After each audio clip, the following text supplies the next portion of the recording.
In this chapter, we introduce the important concepts of classes and objects. C# is an object-oriented programming, and to use the language to its fullest extent, you need to understand as much as possible about classes and objects.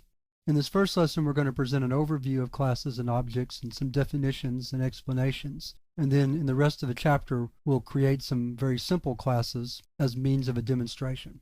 An object-oriented program is a collection of objects interacting with each other. We're already familiar with the idea of objects, because in the real world, everything we deal with is an object. The book that I'm looking at on my desk is an object. The people that I talk to every day are objects, although we don't like to refer to people as objects. But objects are everywhere. And by objectifying our programs, objectifying our computer programs, we bring a useful model into the programming process that helps us deal with complexity. An object encapsulates state, which is just data, and behavior, which include the operations or the things that an object does. Every object has some sort of state, what it's doing at the present time, its name, its age, things like that.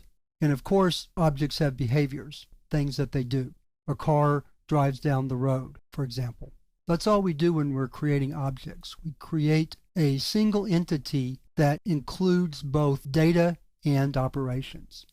A class defines an object's behavior and state. So the class is the definition of an object.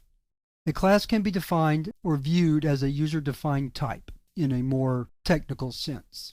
When we create a class, we're creating a type that we can use just like it's a built-in type like int or boolean. Classes can be linked together using a hierarchical structure. This is already well known in the real world, and it works in programming as well.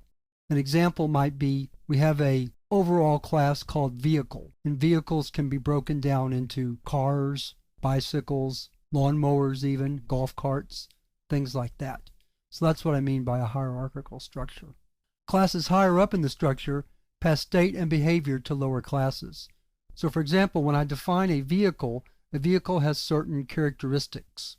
And those characteristics can then be passed down to other types of vehicles, such as cars or a train, for example. An object-oriented program is a collection of objects where each object has its own set of responsibilities. So rather than try to mix everything up together when we write an object-oriented program, we create objects that have strict sets of responsibilities. This way we know when something goes wrong in a program, we know where to look to find the error. The error is in the object that's responsible for that behavior. Objects form the basis of reusable software since an object can be used in any program that needs the object.